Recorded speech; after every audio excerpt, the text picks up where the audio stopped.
Hey everybody, welcome back. I'm the Strategy Professor, and today we're going to be doing a guide for Ivern in Season 9. So thank you very much to Joseph for the generous donation. I really appreciate it. Just a quick disclaimer, I am not an Ivern one-trick. I have dabbled in Ivern a little bit last year, but I'm by no means a complete expert in Ivern.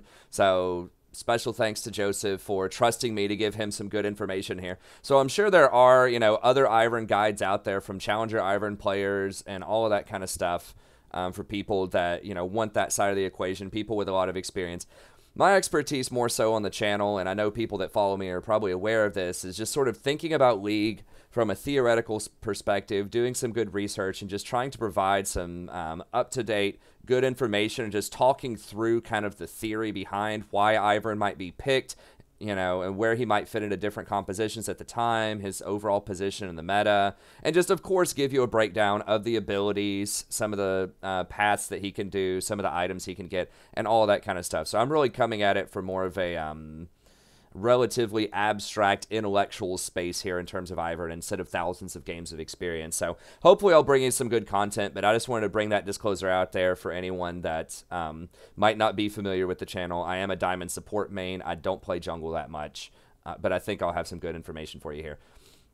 Speaking of which, if you would like a guide of your choice, like I said, I do mostly supports, but I can do guides for other roles as well. Just email me at thestrategyprofessor@gmail.com. It's just a $30 donation. I'll research and do about an hour-long guide, 30 minutes to an hour long for any champion that you'd like. I can also do topical guides for any kind of topic that you'd like. I just released a video about how to escape each elo. I've done macro video, micro video, how to choose a champion, split pushing, laning guides, all kinds of stuff. So be sure to check that on the channel. And if you have an idea for something you'd like to see, just email me at thestrategyprofessor@gmail.com and we can set that up. And if you like this kind of content, be sure to like and subscribe as well. It'll let you know whenever I release new videos, and it'll also help other people find the channel because it's still a relatively small channel, about 25,000 subs or so. But I think a lot of people out there would like the sort of attempt at real intellectual content and not just the clickbait videos.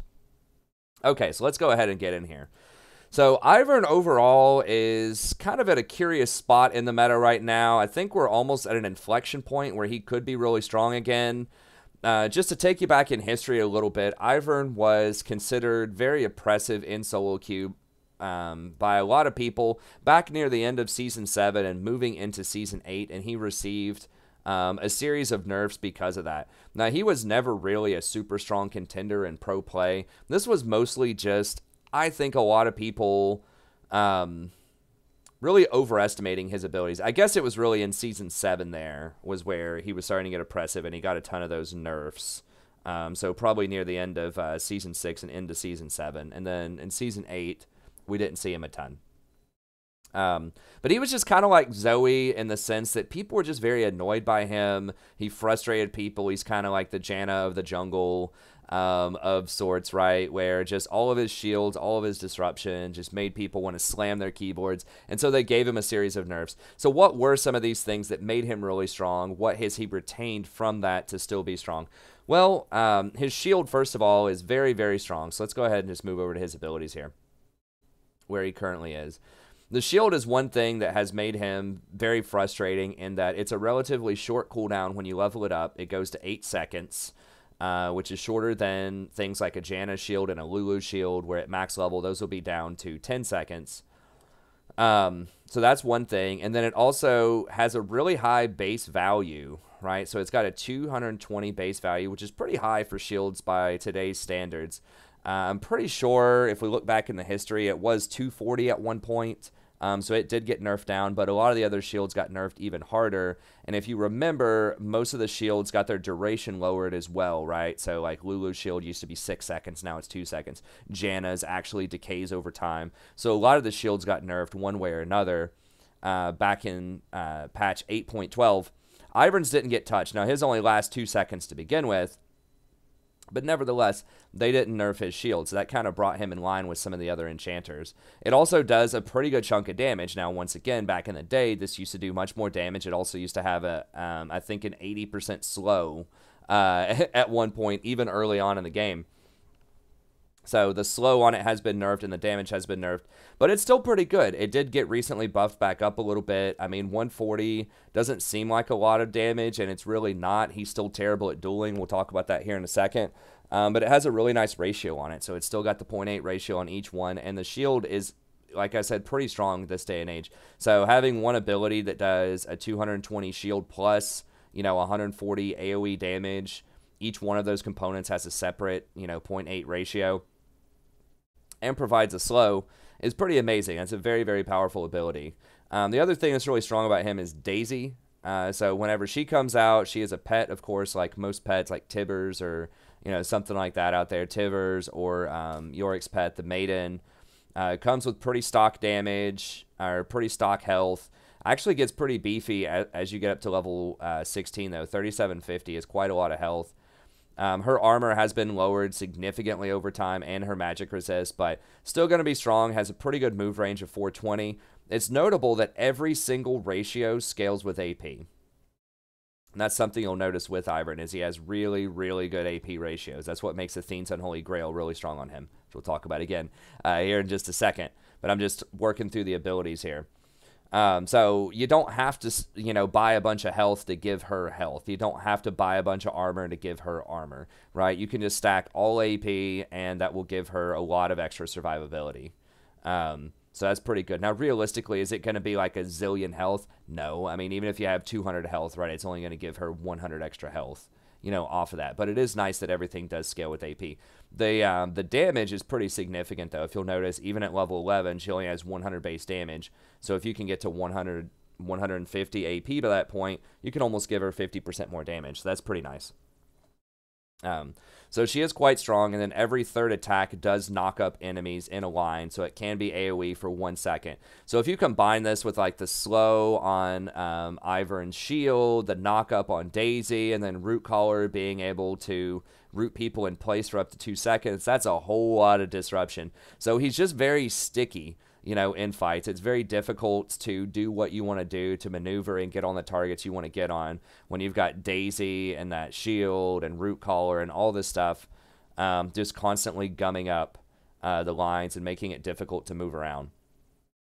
So he's a very good disruptor in fights who can spam this shield and protect people really well. And then, of course, he has his bush mechanic where he can put up these bushes and people can't get vision. It just works like normal bushes. Now, I would say you need to practice Bushmaker and be very, very careful in fights where you're putting this, because you can really screw over your own team too. If you start throwing bushes on the enemy, for example, like on the enemy range champions, and it's hard for your range champions to get to that, that's going to be rough. Or more likely, if you try to throw the bush on your own range champions and they have melee champions running at your range champions. Let's say that your Caitlyn's trying to kite backwards the Sejuani that's running at her, and you try to throw a bush on your Caitlyn, she might lose sight of that Sejuani and lose a couple of auto attacks in there, right? So it might seem like a good idea just to bush your allies, but you really need to be careful because you could screw your allies out of vision as well as that goes on. So, ideally you want to be placing these bushes near your melee champions, right? And so that way your melee champions can take advantage of moving in and out of that bush, and that's going to, make it difficult for the enemy range champions to do stuff to them, to target them. And we'll talk about the Brushmaker a little bit more in just a second. But I just wanted to kind of familiarize you with who Ivern is, sort of what his identity is, which is a teamfight disruptor, and sort of where he's been historically, why he was nerfed, and sort of where he stands today.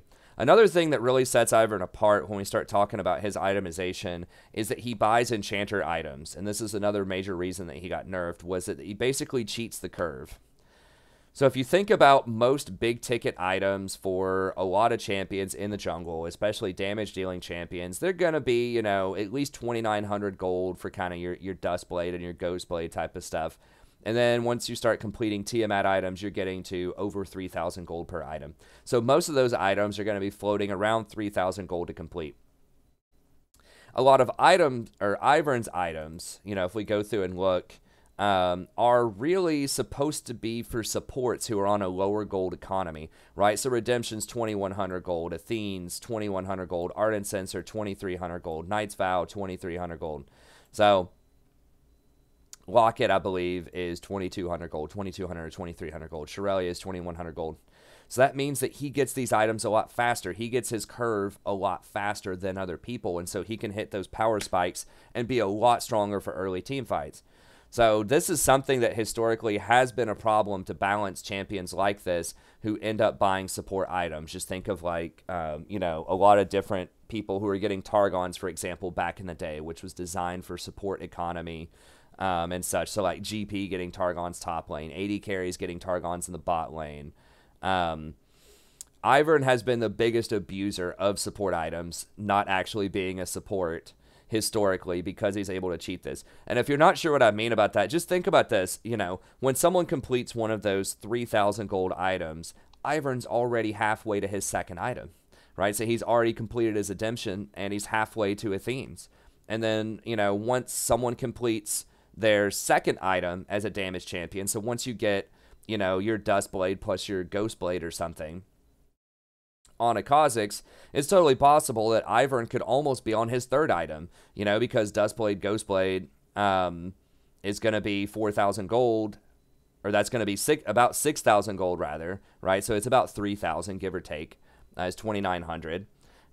You know, Redemption, Athene's, and Ardent Censer, the total on that tab is going to be 6,500, so it's not that far off. It's just 700 more gold, and Ivern would already have his third item completed. So you can kind of see how this can become a problem if Ivern goes unchecked, and all of these items are mega efficient and scale extremely powerfully. Right? I've talked about that before in terms of supports. And sometimes, I guess I'll mention that again here really quick, especially if you're new to the channel, is sometimes people don't understand, why are enchanters so strong? Like, who cares if they put a shield on something? Shouldn't you be playing champions that have maximum damage all the time? Well, the thing about shields is they scale with resistances instead of against resistances. And that's something that a lot of people don't consider, is that something like Ivern's Trigger Seed benefits from armor and magic resist. Right? So that's not true in all games out there. There are many games, you know, things like StarCraft, for example, where shielding is a separate thing from armor on the Protoss. And there are a lot of games like that. Well, in League of Legends, though, the shield benefits from armor. It benefits from magic resist. So what does that mean? When you give somebody a 220 shield, it takes more than 220 damage to break that shield. So let's assume that somebody has 100 magic resist. You put a 220 shield on them, so like a tank, for example, it's going to take 440 damage to break that shield because they're going to have 100 magic resist, so it's going to take 100% more damage to break that shield to do that damage over time. That's a really easy way, if you've never thought about this in terms of armor and magic resist. Every point of armor requires 1% extra physical damage to mitigate whatever X amount of health is, right? So if someone has 100 armor and they're trying to do 100 damage, it would take a total of 200 physical damage to cut through that armor to take off 100 health. Okay, that's the easiest way to think about armor and magic resist. So what this means is that shields make it very, very difficult to kill people because it's not only benefiting from armor, it has a very high AP ratio, it has a fairly high base number, and it benefits from plus healing and shielding. So if you get, you know, let's just pull out the calculator here real quickly. Let's say that you have your 220 base shield.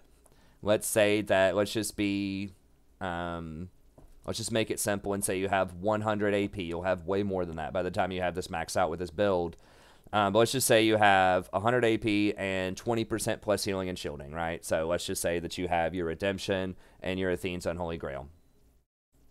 That alone is going to give you more than, let's just call it 150 AP, because I think Redemptions and Athene's is that's going to be giving you quite a lot. Well, let's just call it 100. Since I already said 100, let's just call it 100. Okay, so you have 220 plus 80. So you have 100. 80% of that's 80, so that's going to be 300.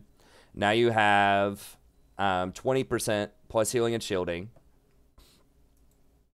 I guess that would be Ardent plus Redemption would give you the plus 20% shielding times 1.2 equals a 360 shield. Now that 360 shield on a target that has 100 magic resist again is going to take twice the amount of damage to break that. So times 2, 720. So if you cast that shield on somebody with really simple stats, just 20% plus healing and shielding, 100 AP on your max level shield on somebody that has 100 magic resist, then it's going to take 720 damage to break that shield. So you can see how that can become a problem on something, you know, once you get CDR, something that's going to be very, very spammable, that's going to be on like a 4-second cooldown, you know, 4 or 5-second cooldown once you get a few CDR items. So that's why plus healing and shielding champions are so dangerous. On the flip side, if you look at a damage champion, if you had a damage champion that was going to do 360 damage, you're trying to damage somebody that has 100 magic resist, you're only going to do 50% damage. So times 0.5 is 180. So in that sense, healing and shielding can actually be, you know, up to 4 times as powerful as damage dealing because it's working with resistances. Right, so once again, you know, it's slightly apples to oranges there, but hopefully you can get the gist of it on why someone like Ivern, like Janna, and these types of champions historically have been very, very strong and very difficult to balance, is just because of how shields interact with armor and magic resist. So that's another thing that makes Ivern very strong. Another aspect of Ivern's kit that makes him unique and interesting is that he basically uses his health to farm camps. He uses mana too, but you should have plenty of mana with the Hunter's Talisman. It's usually the health is your limiting resource. So he's kind of like a Soraka of the jungle of sorts, where in order to clear his camps, he has to use health. But he doesn't have to spend time sitting there actually killing the camps early on. He can just tag it, use a little bit of health, and run, move on to something else. So this creates several different game dynamics with Ivern, right? So number one, it frees him up. If he wants to do some early ganks, then he can, because he doesn't have to sit there farming. It makes him very good at counter jungling, because if he has his smite up and he smites a camp that he tags, then he gets it instantly. So he can walk up and steal enemy buffs very, very quickly, especially at level 1. And so that's something that you want to be leveraging whenever you can, and we'll talk about how to do that here in just a second when we talk about Ivern pathing. But that is something that's very good for him, right? So you can just go around, tag all these camps. But what's the downside of that? Well, you don't get the camps immediately, right? You have to wait. Unless you use your smite, you have to wait. So early on, it's up to 40 seconds at level 1, and then 38 at level 2, 36 at level 3. So the first, 6 levels or so is going to be quite a lot of waiting on the camps. So you can get invaded. While your camp is powering up, if you get invaded by Kha'Zix or Lee Sin, he can just take your camp.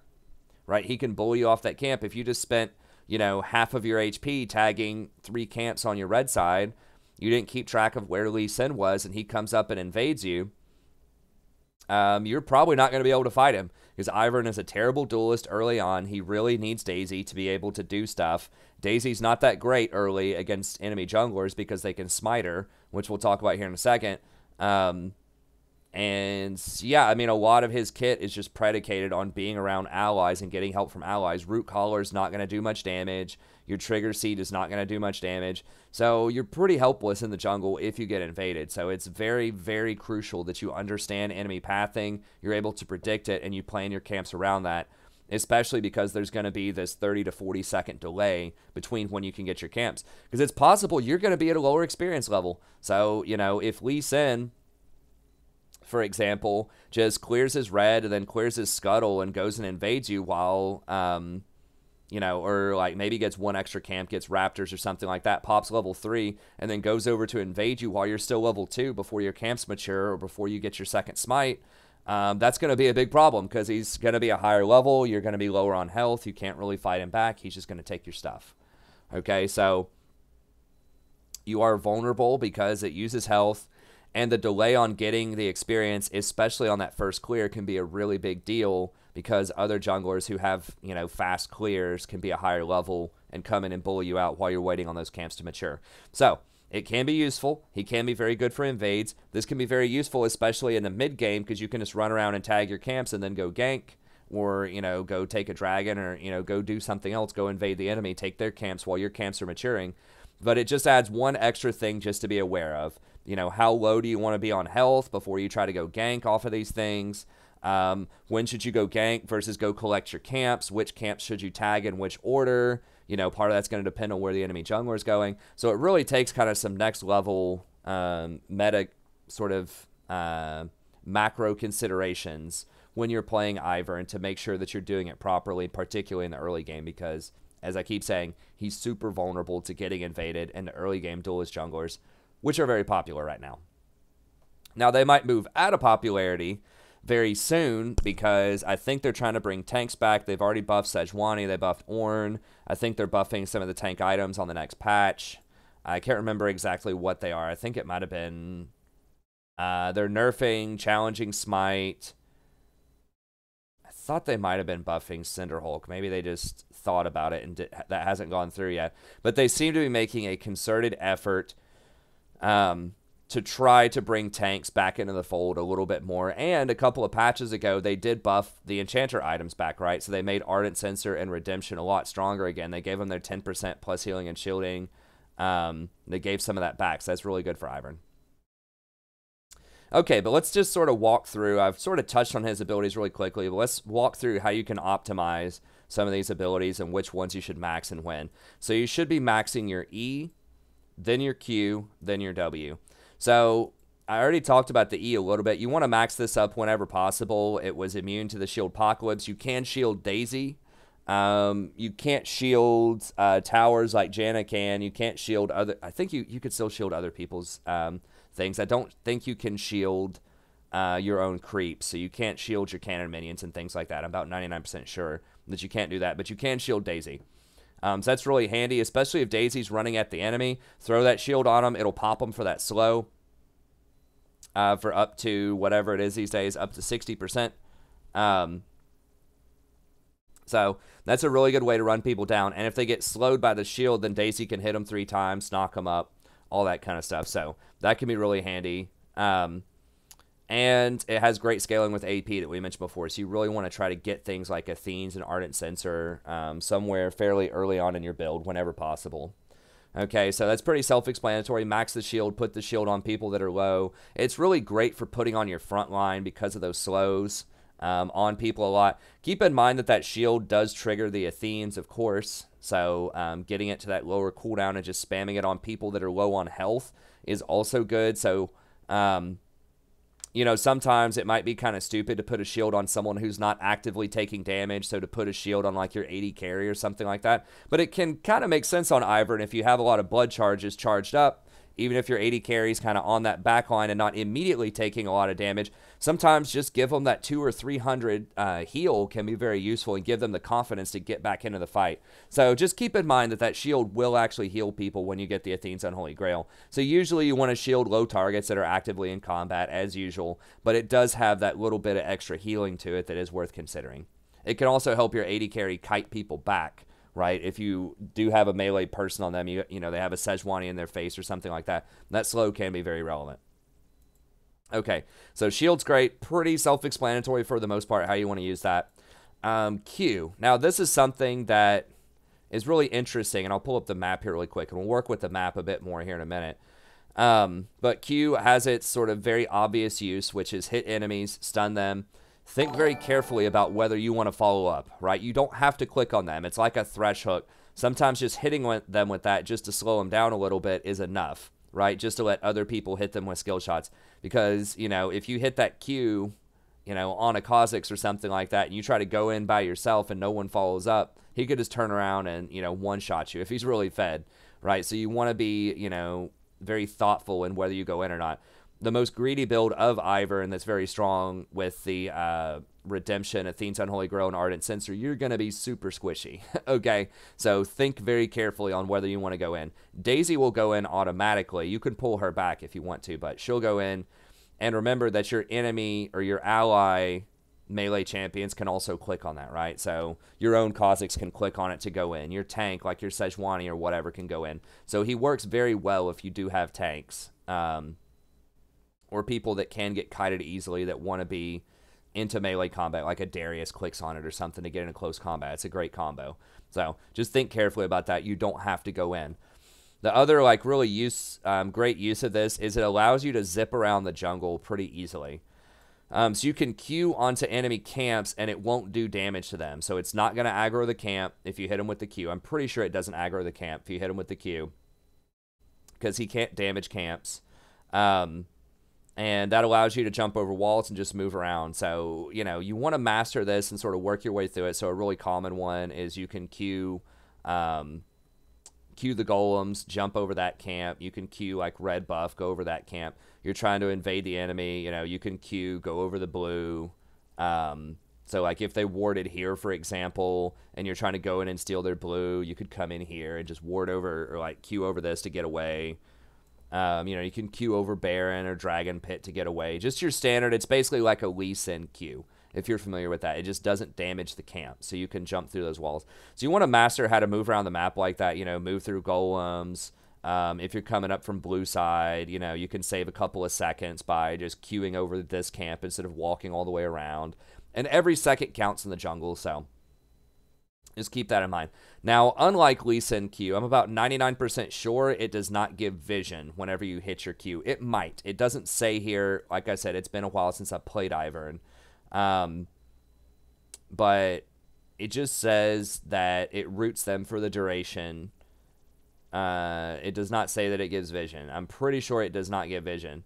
So just be careful, be confident. No one's going to be there, especially when you're trying to invade. So I've done this before, and it's been awkward. I have assumed that the enemy jungler was down near blue. We didn't have perfect vision on it, but I thought it was a champion that had to have blue, had to have a leash early.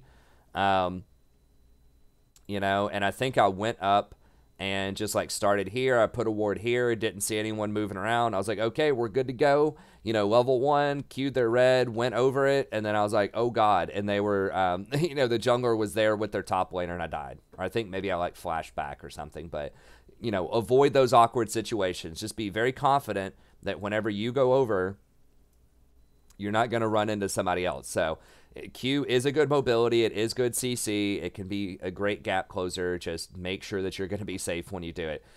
You can always combine that with your W, which is the next thing we'll talk about, to make sure that you're going to be safe. So the biggest thing about W and Bushmaker, and it's not like super obvious right away about Ivern, is that it gives vision, okay? And it has 800 range, or actually 1,000 range. I think they nerfed it down to 800, then they buffed it back to 1,000 last year.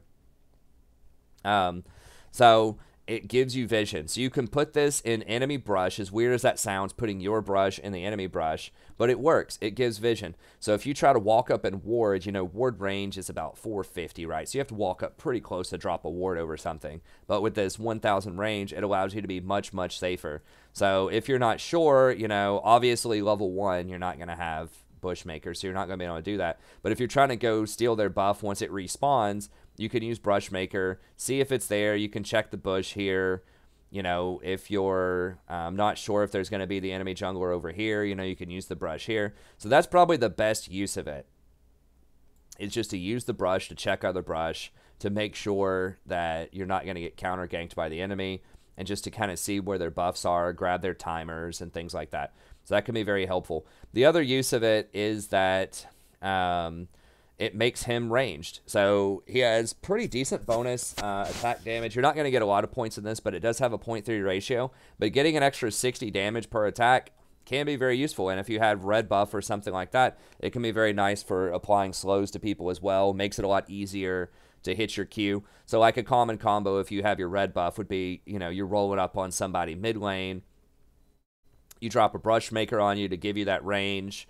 Auto attack them. Now it's 325 bonus range, not total range. So that's going to give you a 500 total range. So pretty decent little auto attack range. So cast Brushmaker on yourself, walk up, auto attack them with the red. You know, cast Trigger Seed on yourself. If they don't flash, they're probably going to die, right, in this gank. Because if Trigger Seed goes off, hits them with that slow, it's virtually guaranteed you're going to hit them with the Root Collar. And then you should be able to clean them up with your allies at that point. Okay, so kind of amateur Iverns might just run into the lane and just automatically throw a Root Collar, miss it, and then just walk away, right? But, you know, if you're being a little bit more savvy about it and you have something like a red buff, you can use that brush maker to get that auto attack in there for that slow and force them to flash. And then you can hit them with the root collar after they flash. So that's just a very subtle thing to really make use of, is being able to auto attack out of brush. Now, he can do that in any brush. It doesn't just have to be his own special brush. But obviously the special brush is going to be helpful for setting that up. That also makes it safer for him to auto attack towers, so he doesn't have to walk up into melee range. That's something else to consider, you know, when you're trying to help an ally take a tower down. Also, you're going to do more damage to the tower, obviously, but getting that range so that you're a little bit further back, so it's less likely that you're going to get CC'd and killed under tower, can be very helpful. So those are kind of some kind of the sort of base level things you can do with the brush, is use them to check enemy brushes, use them to get timers on enemy buffs, use them to get that extra attack range so that you can apply slows or hit towers. And of course, the more complicated thing, which I can't really explain fully in a guide, you just have to get experience with it, is how to actually use it to play around vision, to block out vision. But I can tell you a couple of the fairly simple ones you can do. A pretty obvious one is if you're trying to get Baron, or if you're trying to get Dragon, you can throw the brush over this little area here, and they're not going to see where your allies are when they're last hitting Dragon. So if they're trying to come up and contest, you know, they're trying to come up and contest this Dragon, and everyone, you know, is just kind of hidden in this brush here, right? Then it's going to make it a lot easier for your people to hit them with skill shots, hit them with hooks, any sort of engage mechanic to start the fight. So that makes it very dangerous for people to creep up on an Ivern when he and his team are trying to take a buff. Because if you have a pink ward in here, they don't have vision in the pit, and you lock out the vision with your brush, then it just makes it very scary. So that does give him a pretty good edge when he's trying to take objectives like that. Now, they did change it back in the day. You can no longer brush the Dragon, and you can't brush the Baron directly. You used to be able to put the brush directly on the Dragon and completely hide it from people that were coming in, which was infuriating, because then if the enemy jungler tried to jump over the pit, they wouldn't have a chance to smite it unless they actually physically walked in that brush. You can no longer do that, okay? So if you're looking at an old Ivern guide that's telling you to do things like that, it doesn't work like that anymore, okay? So be aware of that. Another decent way you can do this is if you're trying to go in to contest an objective, you can start throwing up some of your brush, you know, like right here or like right here in this area, and that's going to make it very scary for the enemy if you sweep this out and make sure it's not warded, because now you can throw the hooks in there, you can throw the skill shots in there. So just throwing those brush around some of these choke points can be very good for locking out vision, and it's really good when you have melee champions that can go in there and start wreaking havoc. Obviously Rengar, but, you know, because he can jump out of the brush and gets all those bonuses. But really any melee champion can benefit from that. So if you're throwing that brush there, if they have, you know, some ranged champions and you start running at them, you know, with Ivern and Daisy plus, you know, Mordekaiser or something like that, throwing that brush there can be a really good way that you can come up and scare them off of this area, so that maybe they can't contest you. And then you can just hang out in this brush, and they're going to have to come up and face check it. So the brush can really shorten the amount of vision and really limit the range that some of the AD carries in particular can have. It's just too dangerous for them to walk up through this area if it's brushed a lot of times. Now you need to be careful, because if you brush them and you don't go up and close that gap, then you're giving the AD carry free brush, you know, so that it's going to make it more difficult to hit them with skill shots. So be very, very careful, but a good way to do it is if you can bully them out, and especially with dangerous melee champions, take over an area, it can be very difficult to contest objectives. It can also be very useful for defending towers. Grab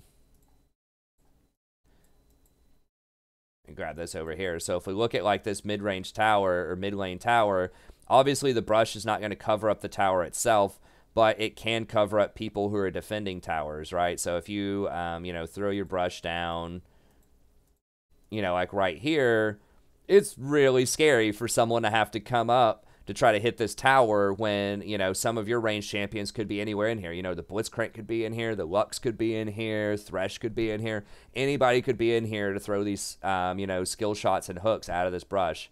And so, if the enemy minions come in here, they can give a little bit of vision, but it just makes it very messy and very scary for people to try to go in and siege when all that brush is going on. So that can be really rough. You can do that the other way as well. You know, if you're trying to siege, you know, you can drop your brush right here, siege this tower.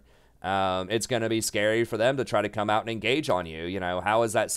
It makes it harder for like Sejuani, Thresh, and those people to land their skill shots. And then it's very scary, you know, if Thresh does land his hook and he goes in, the, you know, ally team may not be able to see anything to follow up. So, you know, it can be very infuriating for the enemy team to try to get through all that brush. And remember that if you put the brush near a wall or if you put it near other brush, then it actually grows more. So you can actually get a little bit more brush. If you put it like right here, it'll connect with the wall. Or if you put it, you know, like right here, it'll connect with that brush. So that's really the best way to do it, is to lock out objectives, to shut out vision around key areas. Just keep in mind, you can screw your own team over with this, okay? So, you know, be careful not to throw up that brush if they have like a bunch of melee champions that are about to dive onto your team and you have ranged champions. Don't throw that brush up because it can make it very difficult for your team to kite those people that are in that brush.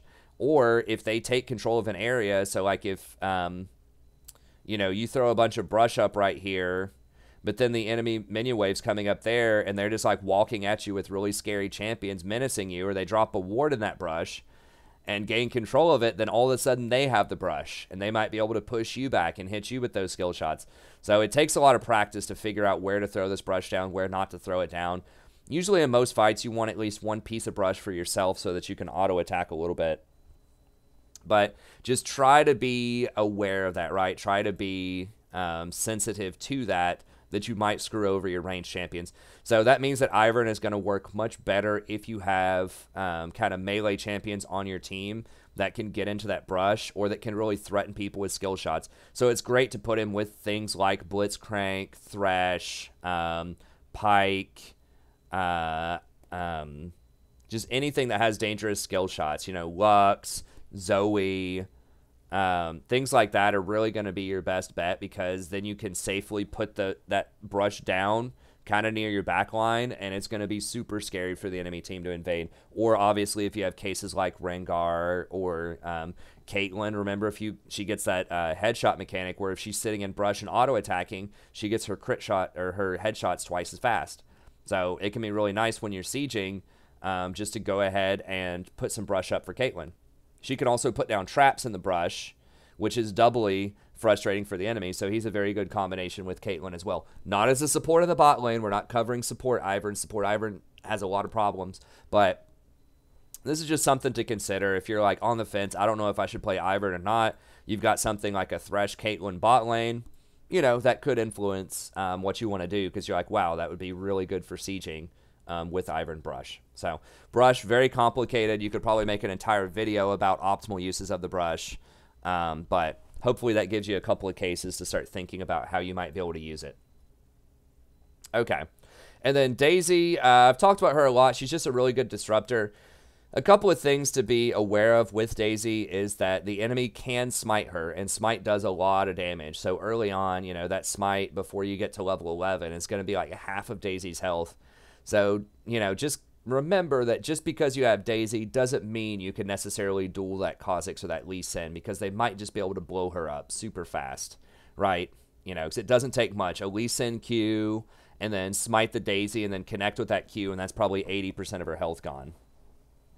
So, it does suck. I wish they would make it to where you couldn't smite big minions like that, because that kind of takes the fun out of them. And he really, really needs Daisy to be able to fight anybody a lot of the time. You know, the rest of his kit, especially if you're dueling somebody, is pretty terrible if you don't have Daisy with you. So, still, just because you have Daisy doesn't mean you can go over there and try to invade and fight the Lee Sin or the Kha'Zix, okay? So, it's still a bad idea to duel most junglers, even with Daisy. And you know, you can siege towers with her is another great thing. So, you know, after you get that gank bot lane, you still have some Daisy left. Go up and siege towers with her. Now, you can weave her in and out of combat, too. She's going to take the #1 tower aggro, but especially if there's a cannon minion there, you might want to micro her out. You can just press the ult button and just, you know, you can smart cast it and tell her where to walk with the ult button. But just walk her out of there a little bit. Let the cannon minion take the aggro. from the tower because it's going to get reduced damage. Then you can have Daisy go in and pound on the tower. So just keep that in mind. You can micro her in and out. And, you know, take down towers really quickly. Obviously, you can take down dragons or barons fairly quickly as well with Daisy. And remember, you can shield her as well. So that's going to be really helpful for keeping her alive. And you want to keep her alive. In fights, you want her up as much as possible. So don't just let her, like, wander into the enemy tower and just die for no reason. Don't let her get ganged up and blown up when the rest of your team is not there. You know, you want her to be a nuisance. If people are aiming for her in team fights, you want to make sure that they're not hitting other people, that they're not doing productive stuff. So don't let them kill her for free. In other words, keep her safe, micro her out of fights if she's going to die. She is a really important member of the team. Okay, so that's pretty much it for Daisy. You know, once again, there's a lot of different ways, you know, you can use her, but I think the most common ways are for dragons, sieging towers, and disrupting in fights. So try to keep her alive as much as possible.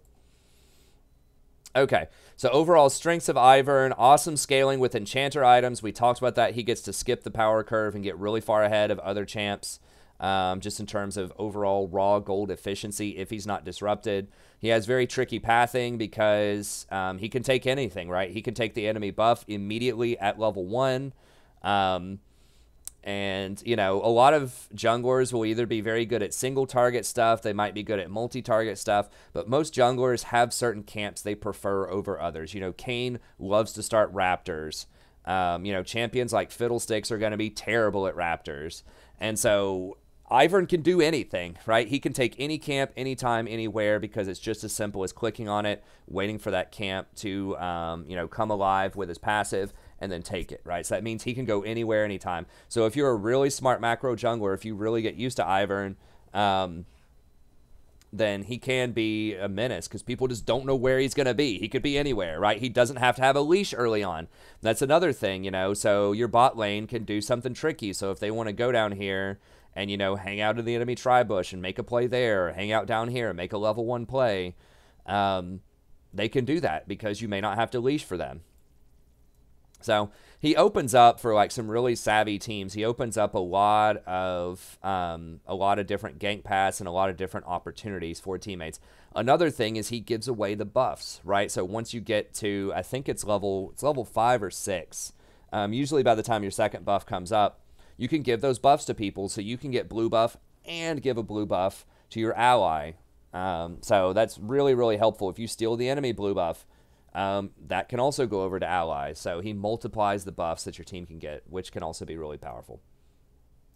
So, and he's awesome in team fights. You know, once you get that redemption, once you get Ardent Censor, you know, he just provides so much presence. He's basically like the Janna of the jungle, like I mentioned before. He has a lot of disruption, a lot of peel, just very sticky. He just really gums up fights and just makes it almost impossible, if you're playing him correctly, for the enemy to beat you in fights.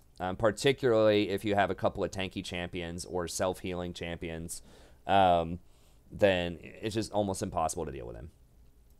So extremely good at team fighting. Now his weaknesses are he's very vulnerable to invades. I just mentioned that before. He has to use his health whenever he's clearing the camps, and he doesn't immediately get the experience. He has to wait 40 seconds, which is a lot longer than it takes most proficient junglers to clear camps, right? So he's going to be behind in experience and in health early on. On top of that, overall, he's just awful at dueling. He does virtually no damage early on. His shield is pretty anemic at early levels. Things like Bushmaker don't do anything in duels, right? Like, it'll give you a little bit of extra damage, I guess, but you could just normally step into a bush. It's just not going to matter that much early on. So he is really bad at dueling. So if the enemy is picking something like a Lee Sin or a Kha'Zix, a Xin Zhao, you know, something that's known for dueling that's probably going to come invade you, maybe a Shaco, that can be very scary. So, you know, ideally you would want to pick him into things like, I don't know, like Master Yi or Sejuani or Rammus or just some of these other champs that are a lot less likely to come and try to fight you in your jungle. You can make it work against Kha'Zix and Lee Sin, and we'll talk about some pathing decisions you can choose to make that happen. But, you know, overall, just beware. That is code red, very, very scary early on, and you need to, you know, be super aware of that. Okay. And then finally, as with a lot of enchanters, it can be really hard to, what people call hard carry if your allies are all turkeys. So if people just don't ever group up for team fights, your AD carry is just really far behind and no one else can use Ardent Censer very well. It can be really difficult to win, right? Because you don't have a lot of pick potential. Yes, you can land your Q, but that's not the best engage in the game. It's okay. You can't really pick people off. You're not going to jump out and murder somebody when you're level 16 with Ivern out of a bush, usually. I mean, maybe, but it's unlikely, right? So you have a really hard time making plays by yourself at some point. And you can't really 1v5 in fights. You can't go up and just get these crazy 1v3 outplays, and stuff like that. So once again, if you have somebody that can start a fight, that's a great pairing. So if you have a Thresh, especially from the support role, something like a Thresh or a Pike, even a Leona or an Alistar, something like that, that's going to be a lot better because he's much, much better at following up and gumming up those fights than he is at actually starting the fights. Root Caller is a very slow ability, has a slender hitbox, and even if you hit it, once again, it's not guaranteed that you're going to be able to start a really good fight. Rakan is another great one to pair him with. So if everybody on your team is just playing, squishy assassins, he may not be the best pick, right? If you've got your, I don't know, top lane, Fiora, mid lane Yasuo, bot lane Vayne plus Brand, and then you pick Ivern, it's going to be rough because it's nobody can really start these fights, right? And you don't gain as much benefit if you don't have any tanks from the healing and shielding, right? Because remember, the more resistances somebody has that you shield, the harder it is to break that actual shield. So it's much better if you can put him with tanks or other engaged people. Keep in mind, too, that your items are going to overlap with other enchanters. So if you have a Janna bottom who's also getting Ardent Censer, you're still getting some pretty good value out of it, but you're not going to get as much value because they obviously can't get double Ardent Censer buffs. Or if you have two people that are trying to get something like Redemption, remember that there is a debuff on Redemption, so you're not going to be able to cast that on, or it's really inefficient to cast that twice in a fight, right? I think it still has that, right? Let me see. Used while dead. Did they take that away? Let me see. It used to have a debuff where you couldn't have multiple redemptions. I'm trying to read it here. Target area, gives you vision, strikes. Can be used while dead. Okay, it's halved, yeah.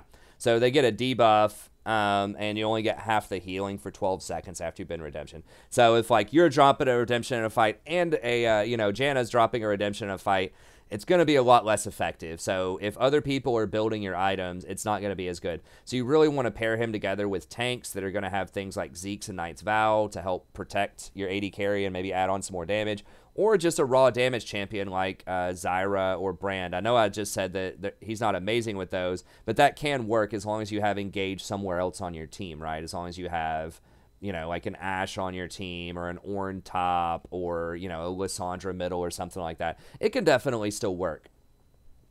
Okay? It doesn't mean you can't pick Ivern if they pick Janna, but just be aware that that might be a thing, and maybe that influences what you build. So you probably still have to build Redemption, but you might be able to get something like a Knight's Vow, for example, as third item instead of Ardent Censer if you think the Janna is already going to have you covered with the Ardent Censer. Okay, so those are some of the limitations of him. As far as recommended runes and items, there are a bunch of different runes that can be really effective on Ivern. The vast majority of people go some version of Airy, so they'll usually go Airy, Nimbus Cloak, Transcendence, and Water Walking, and then Bone Plating and Revitalize is what I recommend. If we look at u.gg, there are several different builds. There is kind of a guy that plays Ivern a lot fairly recently that is going sort of this Guardian build, and you do see that from time to time. So I went ahead and put that up for you here, Guardian. I think Font of Life can be really good with Ardent Censer because anyone that auto-attacks somebody that you've slowed, either through your shield or through your Root Collar or through Daisy knocking people up, anyone that gets slowed by any of those things or rooted or whatever is going to benefit from Ardent Sensor, right? So that can spread your Ardent Sensor around to everybody, whereas normally you would only be able to spread Ardent Sensor with your shield. So you could only put it on like one person at a time. If you take Font of Life, you can put it on multiple people. So the font itself doesn't provide an insane amount of healing. It's okay, you know, through a lot of the game, it's going to provide somewhere between like maybe 7 to 15 on hit healing. So it's decent, but the main function of that is to be able to put Ardent Sensor on everybody once you get it. You can get something like Shield Bash. I've seen some people play around with that. You don't need the extra resistances in the jungle because you're not fighting the camps, and they're going to be pretty anemic in team fights. I'm not a big believer in Shield Bash, so I would go Font of Life there. Bone Plating is great, so if you do get into a sticky situation where someone invades you like Lee Sin or Kha'Zix, this just might save your life. It's going to be really handy in team fights as well. And then Revitalize, for obvious reasons, is always going to be really strong because you are going to have a lot of healing through your shield and through things like Athene's Unholy Grail, so that's really handy. Now, keep in mind, I'm trying to think with never mind. I don't know where I was going with that. Don't keep that in mind. I was trying to think of like an interaction between Font of Life and Athene's Unholy Grail. Yeah, okay, that is correct. Whenever they use Font of Life and they get that little bit of extra healing, that like, you know, 10 extra healing, then if you have Athene stacks, it does use some of those Athene stacks, right? So the Athenes will match that heal off of Font of Life.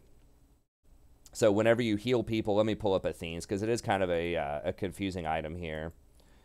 So it says, you know, gain 35% of the pre-mitigation damage that you deal. So that's before armor and magic resist. You gain this many blood charges. Healing or shielding another ally consumes those charges for 100% of the shield's effect. Okay, so it can't heal beyond whatever the heal or the shield is. But if everyone in your team is constantly just hitting people, right, they're hitting and gaining, you know, 15 health here, 15 health there, off of your Font of Life, then it's going to be doubled with this pre-mitigation stack damage. So it really basically blows through your Athene's healing stacks really quickly in fights to make sure that it's super efficient. So you don't have to wait, you know, 4 seconds on that extra shield to use those Athene stacks. That's not too long to wait, but it just distributes a lot of these Athene stacks really well. It makes sure you don't go over the limit. So there are times, you know, when Daisy's putting out a lot of damage, when you're hitting a ton of people with your E, where you're doing a pretty significant amount of pre-mitigation damage in fights, right? Where you could actually go over your amount of stacks. You could get more than, you know, for example, at level 11, 188 stacks. Having that Font of Life interaction with Athene's Unholy Grail will make sure that you are distributing that healing in a timely fashion so you don't go over the limit, so you're not losing efficiency on that item. So it is a pretty decent interaction with Athene's as well. So that's a build that you can go. I do like, even if you go with an airy build, I like the Bone Plating, or if you don't think you're going to get invaded, you think you can get away from the enemy jungler, Font of Life is another option. You always want to take Revitalize because of the extra healing and shielding and because of the insane synergy that has with Redemption. So remember, this doesn't only apply to just your own healing and shielding that you cast, it's all healing and shielding, including Redemption. So, you know, if somebody is below 40% health and you hit them with Redemption, they're going to get an extra 15% off of that, which can get pretty massive, especially if you're hitting multiple targets. So Revitalize is kind of a no-brainer, super good on Ivern.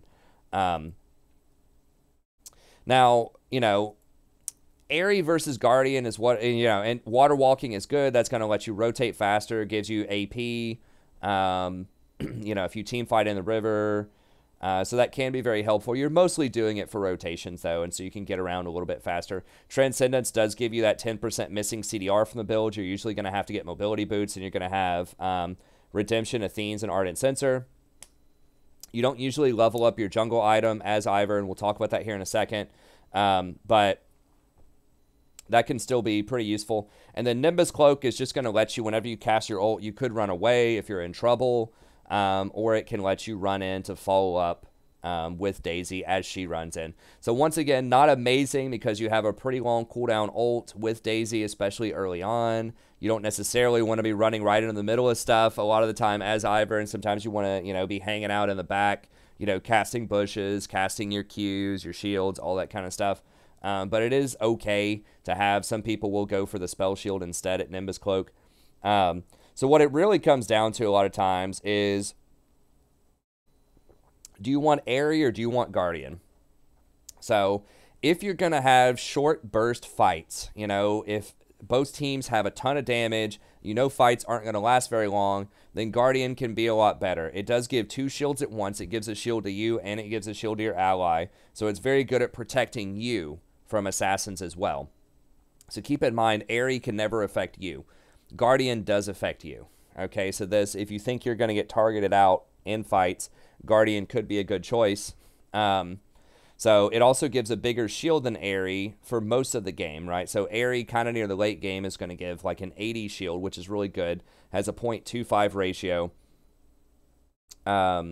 Guardian's going to have that 0.25 ratio, but also 12% of your bonus health. So if you get something like a Knight's Vow, so if you know you're going to get Knight's Vow as like a second or a third item in this build because you're worried you're going to get assassinated, or you just want to give that extra protection to your allied AD carry, and you know that Janna is going to get Ardent Censer anyways, Guardian becomes a little bit more appealing because you're going to have a little bit of extra bonus health to scale with. But you do get double shield, so, baseline, maybe somewhere around 100 on average base shield, and the 25% there might take it up to 125, and then a 12% bonus health. Might bring you near 150 base shield for 2 people. It's like a 300 shield, whereas Aerie is going to bring you closer to about a 100 shield. So basically, Guardian is going to give you roughly 3 Aerie procs worth of shielding. Okay, now Aerie does come back pretty quickly. It's got a 2-second linger and then does come back. Usually you are kind of close to the action. And so if you think fights are going to last much longer than, let's say, 5 or 6 seconds, then Aerie probably starts to get a little bit better because you're going to be able to cast multiple shields on people.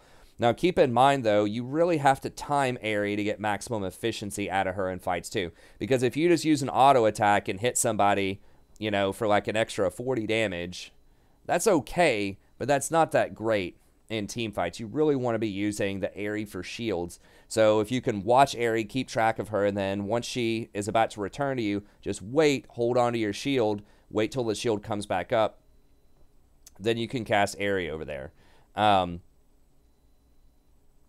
Now, if you have Font of Life, once again, when somebody heals off of Font of Life, it's automatically going to go put Aerie on them. So once again, that's going to make it a lot more efficient for you for Aerie to just zip out immediately, although you're not going to be able to control the target of that.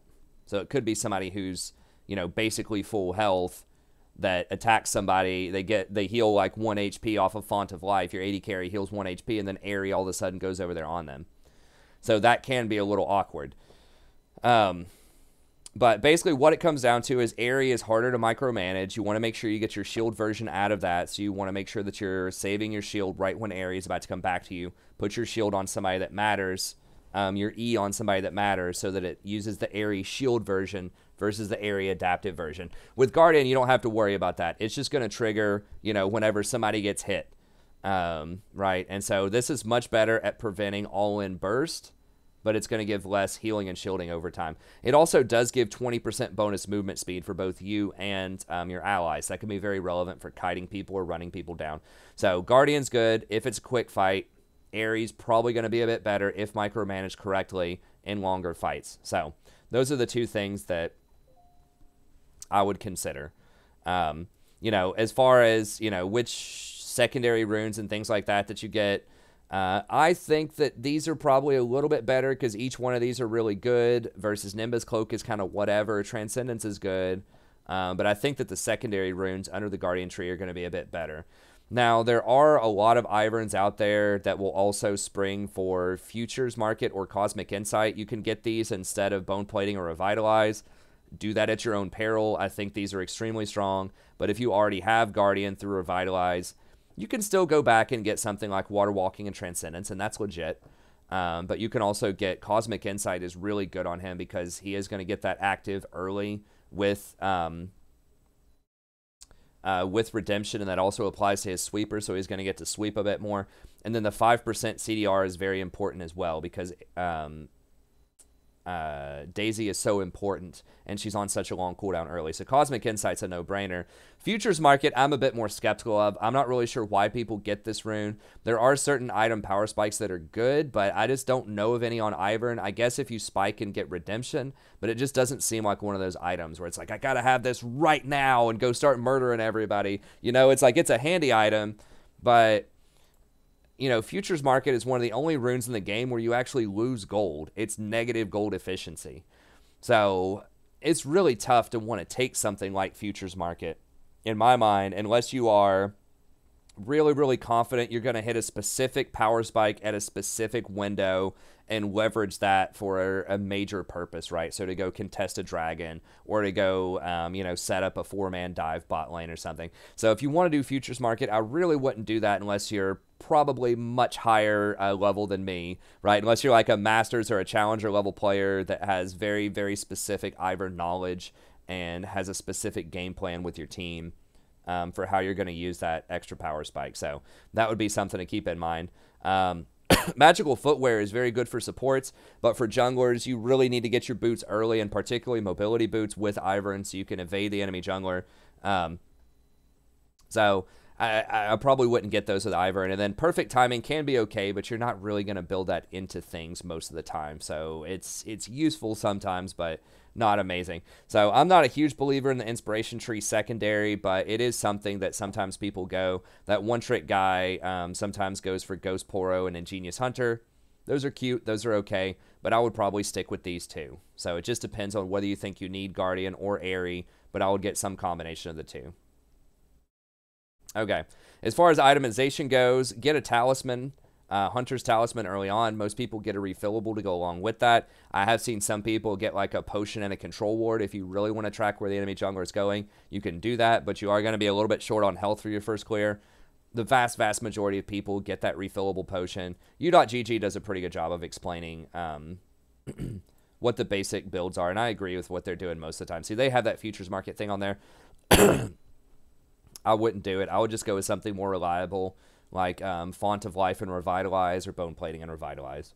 I think that's much better for kind of your average or beginner Ivern user. Okay. And then it's really important that you get Crystalline Bracer ASAP. So that's a part of Redemption that gives you the extra health regeneration, because health is going to be your limiting factor most of the time. The Talisman's going to give you a ton of extra mana regen, which is pretty much going to set you up most of the time to where mana is not going to be a problem, but health is a huge issue. So you do want to get that Crystalline Bracer ASAP, and then you want to just go ahead and complete this. That's going to give you a little bit of global pressure so that you don't necessarily have to always be where the enemy jungler is. You can go counter jungle them instead of counter ganking, and you can still influence the fight with Redemption. That's not to say you shouldn't ever counter gank. There's a time and a place for that, but I think that, you know, having that global presence is going to be very handy. Then after that, you'll almost always want to go for Athenes, because like I just mentioned, you put out quite a bit of damage in team fights between all of your AoE with Daisy and your shield and all that stuff. So you're going to get a lot of healing out of this. So I think that's almost always the best thing to get next. And then Ardent Censer is going to be a really good pickup after that. If you have a really fed AD carry, you have a 5-0 Vayne or something bot lane, you could call an Audible, get that Ardent Censer second, or you could just get Crystalline Bracer and then rush Ardent Censer first if they're getting really fed really early and you're starting a group for team fights. You know, that could be an option, but most of the time you want to finish Redemption. Most of the time you want to get Athenes and then do Ardent Censer later on. Now, keep in mind, there might be some older guides out there that are going to tell you to get Athene's Unholy Grail before Redemption. That's because of Talisman and how they changed it back in the day. So Talisman used to give you percentage mana regen. So if we go down here and look at Talisman, and they nerfed it, which was part of one of the really big nerfs that they did to Ivern last season, right? So he was still kind of floating around in the jungle a little bit, you know, kind of early to midway through the season, and then this change really hurt him a ton. So it used to be you would get up to 150% base mana regeneration while you're in the jungle. You know what works really well with that? Chalice of Harmony. So if we go over here and look at Athene's, Chalice of Harmony, gain 25% base health regen for every additional 25% mana regen that you have.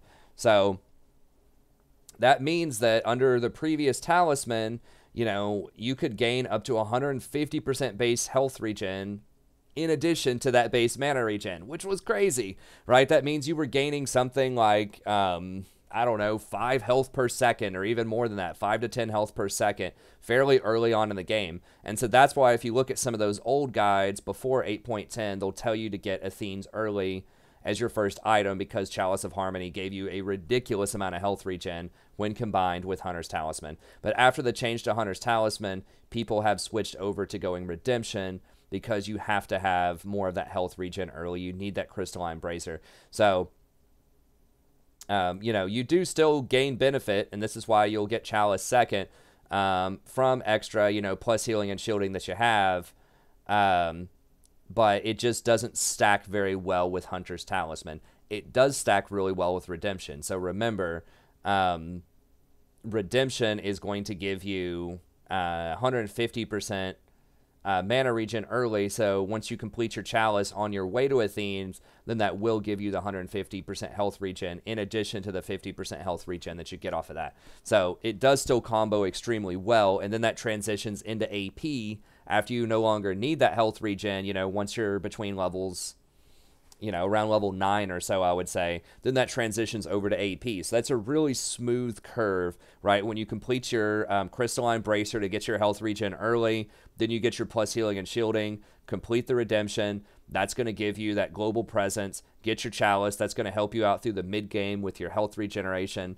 And then, you know, once you get your second item around, you know, levels 9 to 11, then that's going to get you the extra AP and give you that real pop in power once you start team fighting. So you'll have the Redemption, you'll have all the crazy healing, and you'll get the crap ton of AP off of this item. It'll be giving you like 90 AP or something once you complete Redemption and gain the extra 30 AP off of that. So very, very strong itemization. That's what you want to do most of the time.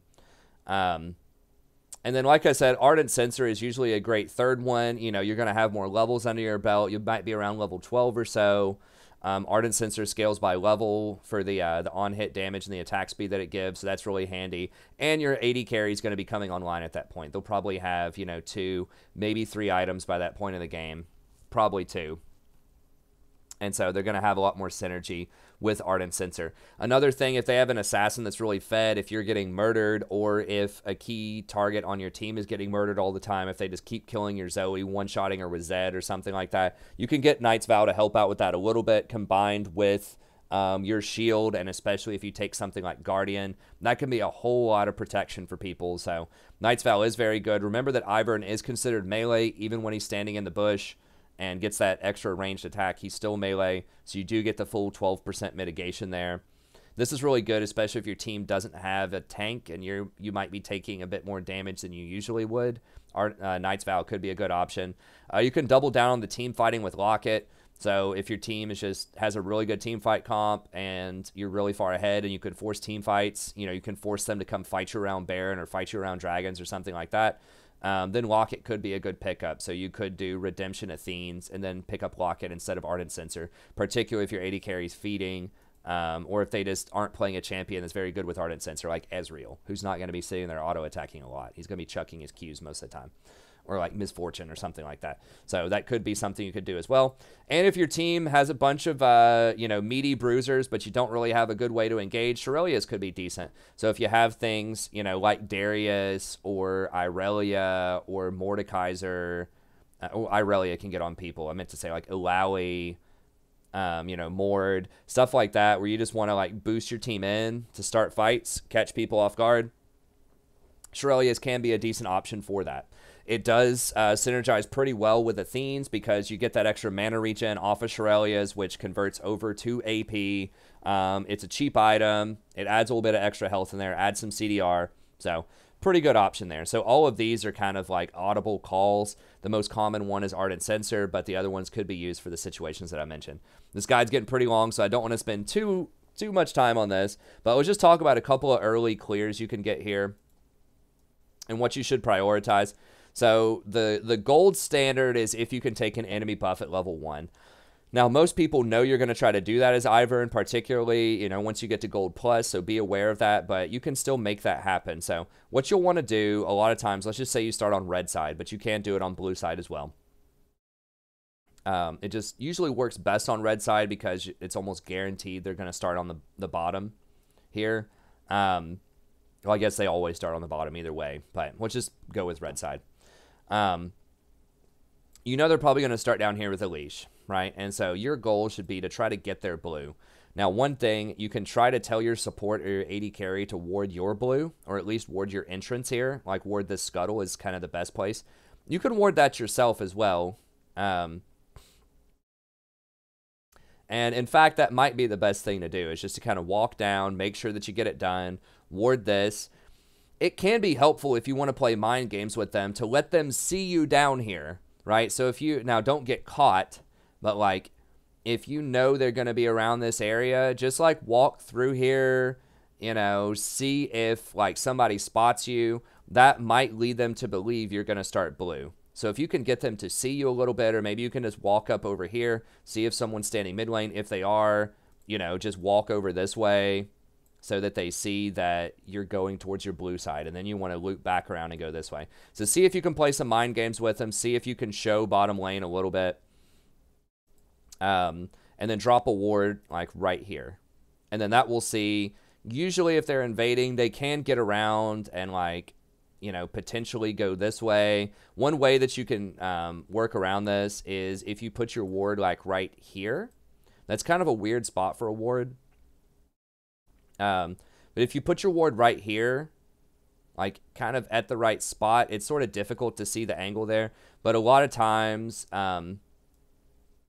like this, you can see if someone's going to come in here, or you can see if they go in there. That might be getting a little too cute, but you can try to guard both entrances. Sometimes people just put it in the pixel bush. The problem is you won't see if they come this way for it. So it's hard to get it with just one ward, and that's by design, obviously. So you can't just ward the bush itself if you'd like and see that, but it's also nice to have that information and know if they're going for scuttle. So I would say, you know, just ward somewhere around here, like maybe like thereabouts, and then that way you can see if they do scuttle, and you can see if they're entering this entrance or like maybe this entrance over here. And then ideally, like I said, fake them out, see if you can get them to see you, and then head up here, and then walk over here, and I would probably just hang out like maybe here if you're not spotted. So see if you can hang out over here, and then just wait. Wait until like the 120 mark or so. You know, if you use your ward down there, you're not going to have it over here, so it's going to be a bit more on the dangerous side. You might have to use your flash if you get in trouble, but try to see if you can, you know, come up through here. A lot of times they might have a ward in here.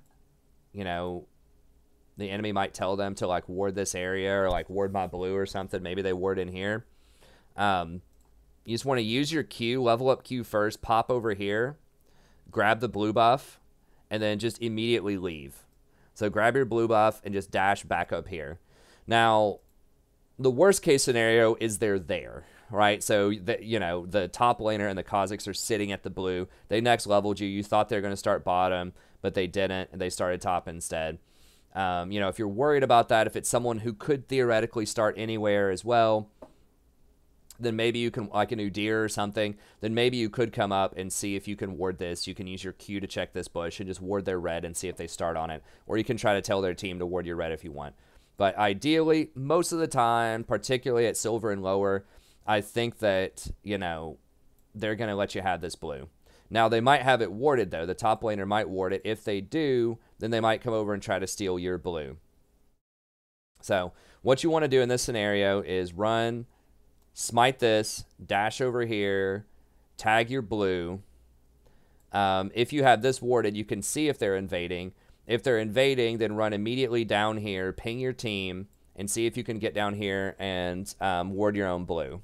Now, another thing you can do, and that's usually a pretty good idea to go ahead and ward your blue anyways, just to be around that area. Just keep in mind they might invade you. Do not fight them by yourself at that point, right? It's okay, you know, if they end up taking your red and then taking your blue, and then you guys just vertical jungle, that's okay. You're still not fighting them.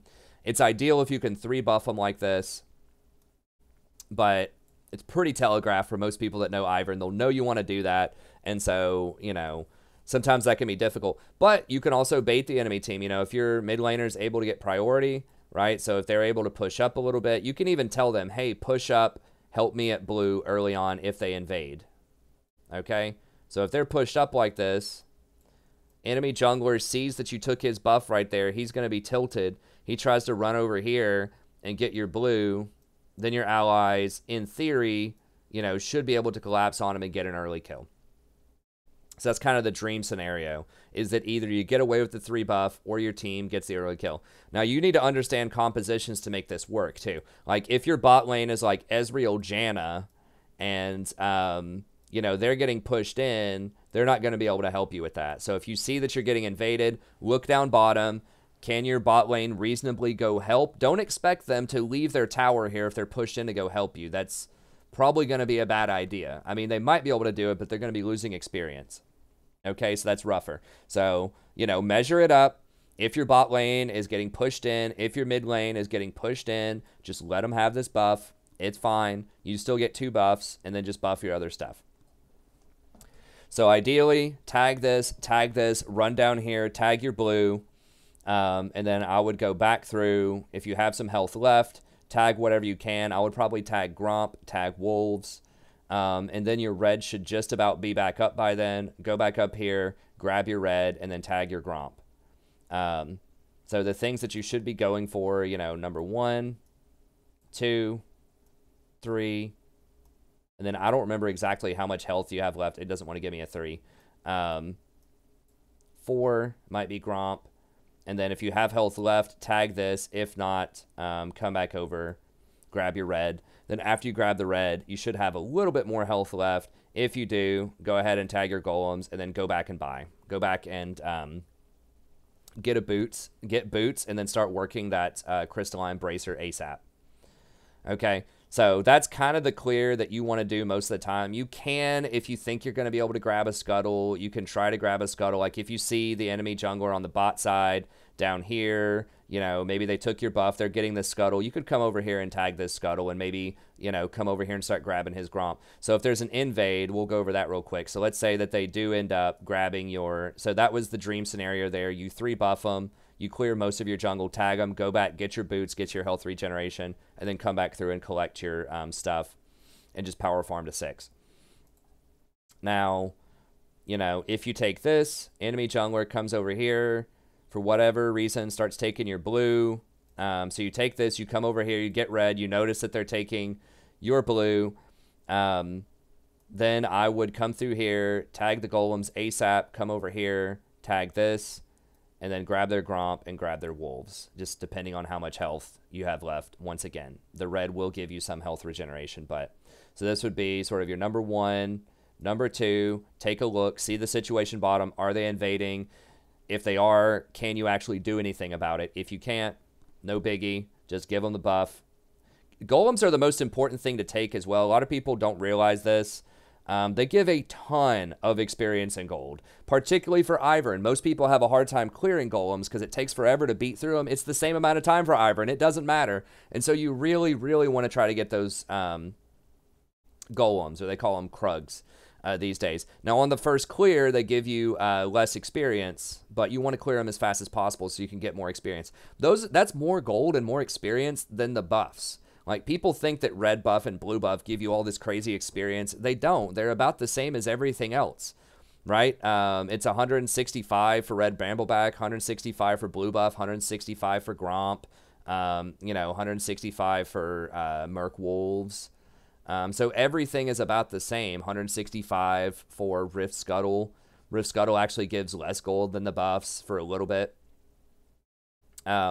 So almost everything is about equal except for Krugs. Krugs are way bigger, so you always want to get the Krugs with Ivern as much as possible. If you're invading the enemy jungle and you have a chance to safely grab their Krugs, you know, try to do that as well. But that's pretty much what you should do is just, you know, vertical jungle, right? So, you know, if they're up here, if they're down here, you just stay up here. Avoid them. Do not get them. So that would be the path. Blue, red, Krugs, Scuttle, Gromp, Wolves. However much you're able to get, health permitting. And then once you're really low on health, go back, grab the boots, grab the Reju bead, rinse and repeat. Okay, now if you're pretty confident they're going to invade you and they're not going to come up here, you can be greedy and, you know, go like blue, then grab their wolves, then grab the Gromp, and then come over here and grab your red. But that's super risky because if they don't invade, if they just come up here and try to do their clear as normal, they can clear out your camps, right? And you just wasted a lot of health and a lot of time. So if they don't see you invade, they come over here, they do their red, and then they try to do like a standard red, wolves, blue gank. Then they're going to come over here and they're going to take your wolves. What, you know, remember it takes 40 seconds for these camps to mature. So they're going to take those wolves that you already tagged. Then they're probably going to see that you tagged the Gromp, and they're going to be, well, I'm going to go ahead and clear that out. So they're going to grab their blue and then clear the Gromp, and then you just wasted a ton of farm. Now you're stuck with just red and blue, and you're basically out of health, and you have to back, and you're really far behind. So I would not advise taking their other camps early on, just because it takes so long for the stuff to spawn. Okay. But that's pretty much it as far as like early pathing goes. This video is already super long. I don't want it to go much longer than it already is. But just in general, just try to get your wards down. You know, buy control wards in the mid game. Use your warding totem. You know, great places to ward include, you know, around their raptors, depending on which side you're on. That's great. Just ward their camps, like ward here. You know, ward here if you can. Just get a sense of where they are, where they're going, and just avoid them most of the time. Either, you know, definitely don't duel them. You can still counter gank. So if you see that, you know, they're coming up here or whatever in the mid game, they're second clear, they have their blue, you're like, all right, well, I'm going to go meet them up here and just like hide in this bush. So you can counter gank and things like that. But in general, you just want to evade them, power farm early game, and then just whenever possible, see if you can take their camps and influence the map with your redemption and just play for the team fights. But yeah, that's going to be it for Ivern. Thank you very much. If you have any questions, just leave a comment for me. Let me know if you would like a guide yourself. Just email me at thestrategyprofessor@gmail.com. Usually I try to keep them to about an hour. It's been a while since I've done a guide, so I went a little bit overboard on that. Ivern is kind of a weird pick, though, and so I thought that I had to explain a little bit more about why he's viable and how he just seems to sort of jump in and out of the meta sometimes and why that is, and the kinds of items that you can get on him. So once again, special thanks to Joseph. I really appreciate it. And don't forget to like and subscribe if you enjoy the content. And I'll see you next time. Have a great day.